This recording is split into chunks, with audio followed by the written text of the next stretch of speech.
देश की ताकत तीनों है महान, जवान, किसान और जनता महान। पटियाला हमले की जांच अब सीबीआई के हवाले। हाईकोर्ट ने चंडीगढ़ पुलिस को लगाई फटकार, कहा जांच में गड़बड़ी, आरोपियों को बचाया जा रहा है। पटियाला में कर्नल पुष्पिंदर सिंह और उनके बेटे पर हुए हमले की जांच अब केंद्रीय जांच ब्यूरो को सौंप दी गई है। पंजाब एवं हरियाणा उच्च न्यायालय ने बुधवार को यह आदेश देते हुए चंडीगढ़ पुलिस पर जमकर नाराजगी जताई और कहा कि जांच निष्पक्ष और स्वतंत्र तरीके से नहीं हुई है, बल्कि आरोपियों को बचाने की कोशिश लगती है। न्यायमूर्ति राजेश भारद्वाज की एकल पीठ ने 13 मार्च की हिंसक घटना की सुनवाई के दौरान यह आदेश दिया।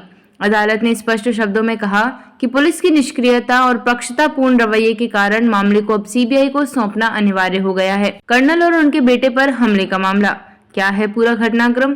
13 मार्च को पटियाला के बाहरी इलाके में एक ढाबे के बाहर कर्नल पुष्पिंदर सिंह और उनके बेटे पर लाठियों से जानलेवा हमला किया गया था। घटना में कर्नल को 8 गंभीर चोटें और बेटे की नाक की हड्डी टूटने सहित 5 चोटें आई थीं। मेडिकल रिपोर्ट में फ्रैक्चर की पुष्टि भी हुई है। इस मामले में आरोपी बनाए गए पंजाब पुलिस के 5 कर्मियों में 4 इंस्पेक्टर शामिल हैं। रोनी सिंह, हरजिंदर सिंह ढिल्लो, हैप्पी बोपाराय, राजवीर सिंह और कांस्टेबल जय सिंह। हालांकि हैरानी की बात यह रही कि किसी भी आरोपी को अब तक गिरफ्तार नहीं किया गया है, जबकि उनकी अग्रिम जमानतें पहले ही खारिज हो चुकी हैं। पुलिस की भूमिका पर अदालत सख्त। क्या रेड कारपेट पर इंतजार कर रही है पुलिस? अदालत ने पूछा कि जमानत खारिज होने के बावजूद गिरफ्तारी क्यों नहीं की गई। पीठ ने सख्त टिप्पणी करते हुए कहा, अगर आरोपी सहयोग नहीं कर रहे हैं तो गैर जमानती वारंट जारी किए जाने चाहिए थे। पुलिस का काम अभियुक्तों की रक्षा करना नहीं है, ये जानबूझकर की गई देरी है जो अभियुक्तों को संरक्षण देने जैसा लगता है।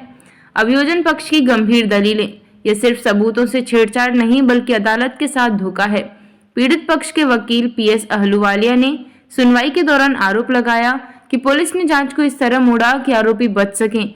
जो धारा 307 और 326 पहले लगाई गई थी, उसे बिना किसी स्पष्ट कारण के हटा दिया गया।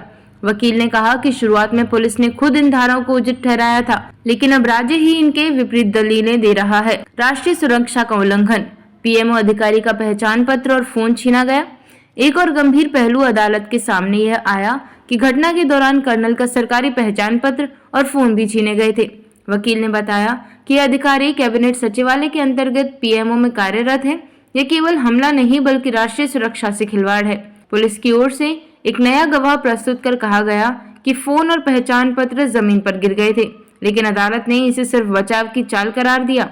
मेडिकल रिकॉर्ड में छेड़छाड़ और गवाहों की अनदेखी के आरोप अदालत के समक्ष यह भी प्रस्तुत किया गया कि पुलिस ने जानबूझकर मेडिकल रिकॉर्ड में समय बदलकर आरोपी पुलिस वालों को घायल दिखाने की कोशिश की।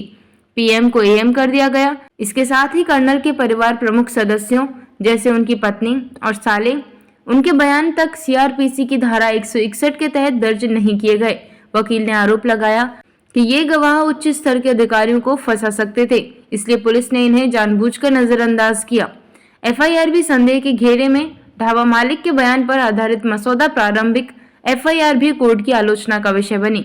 पीड़ित पक्ष ने कहा कि यह एफआईआर कर्नल की शिकायत पर नहीं बल्कि ढाबा मालिक के बयान पर तय की गई, जो यह दर्शाता है कि घटना खाना गाड़ी में खाने पर हुई थी। ये कहानी बात के लिए रची गई थी ताकि हमला मामूली लगे। कोर्ट की तीखी टिप्पणी। निष्पक्ष जांच की उम्मीद टूटी। न्यायमूर्ति भारद्वाज ने अपने आदेश में कहा, जब इस अदालत ने जांच एक आईपीएस अधिकारी को सौंपी थी तो उम्मीद थी कि निष्पक्षता से काम होगा, लेकिन अब तक की जांच उस अपेक्षा पर खरी नहीं उतरी। उन्होंने आगे कहा, आपको 4 महीने दिए गए थे, यह काम 1 महीने में पूरा हो सकता था।